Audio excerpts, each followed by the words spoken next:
berasal dari California State University. CAM mengembangkan model desain instruksional yang paling awal bagi pendidikan. Model CAM memberikan bimbingan kepada para siswanya untuk berpikir tentang masalah-masalah umum dan tujuan-tujuan pembelajaran. Model ini juga mengarahkan pengembangan desain instruksional untuk melihat karakteristik para siswa serta menentukan tujuan-tujuan belajar yang tepat. Menurut Morrison, Ross, dan CAM, model desain sistem pembelajaran ini akan membantu pendidik sebagai perancang program atau kegiatan pembelajaran dalam memahami kerangka teori dengan lebih baik dan menerapkan teori tersebut untuk menciptakan aktivitas pembelajaran yang lebih efektif dan efisien. Menurut CAM, desain pembelajaran terdiri dari banyak bagian dan fungsi yang saling berhubungan dan harus dikerjakan secara logis agar mencapai apa yang diinginkan.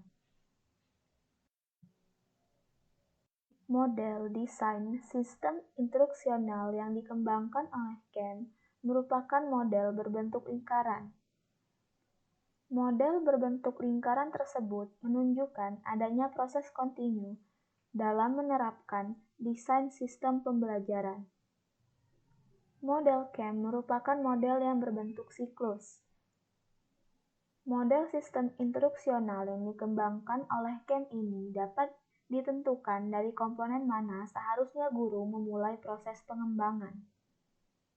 Terdapat 4 komponen pokok pembelajaran dalam model CAM. Yang pertama, peserta didik. Yang kedua, tujuan pembelajaran, yang ketiga, metode, dan yang keempat, penilaian. Yang pertama, peserta didik.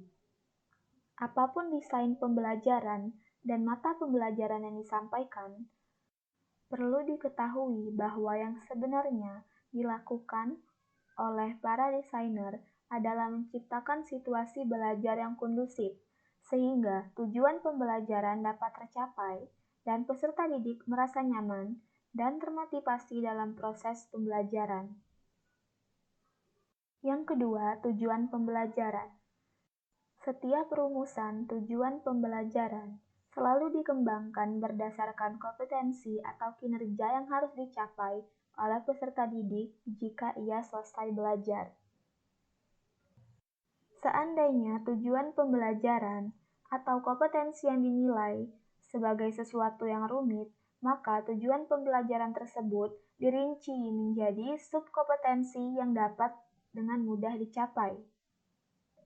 Di lain pihak, desain instruksional memadukan kebutuhan peserta didik dengan kompetensi yang harus dia kuasai setelah selesai belajar dengan kondisi yang sudah ditetapkan. Yang ketiga adalah metode.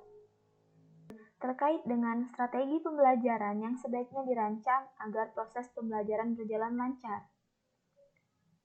Metode adalah cara-cara atau teknik yang dianggap jitu untuk menyampaikan materi pembelajaran.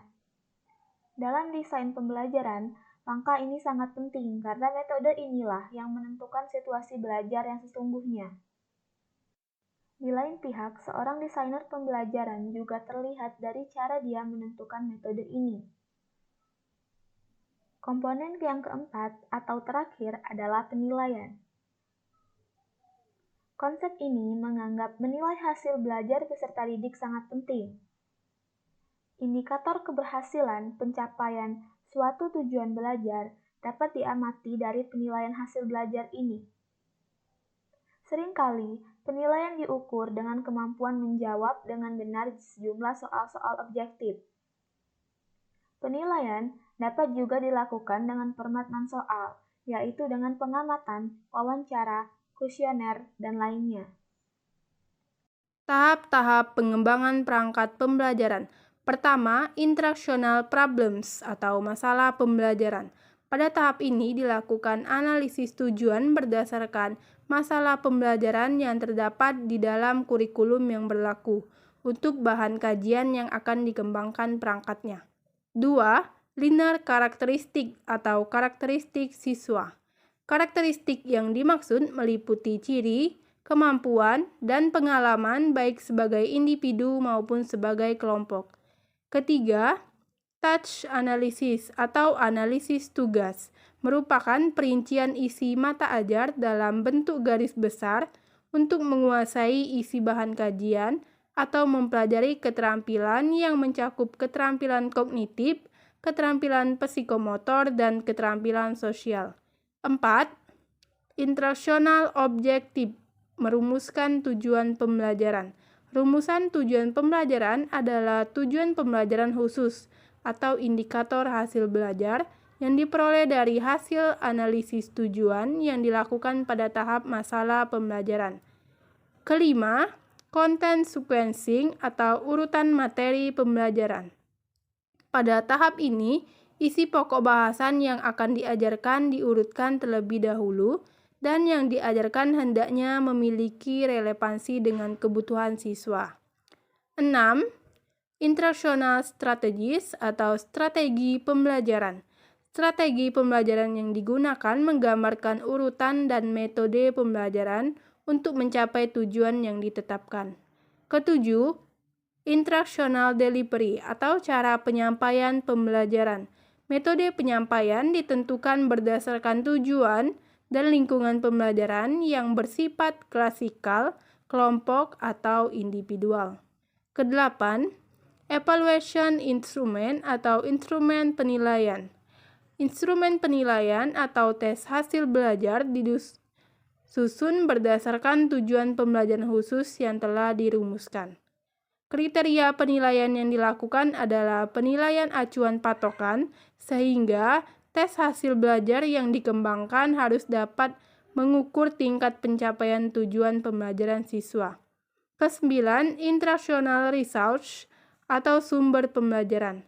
Faktor-faktor yang diperhatikan dalam membuat media pembelajaran yang akan dipergunakan yaitu ketersediaan secara komersial, biaya pengadaan, waktu untuk menyediakannya, dan menyenangkan bagi siswa.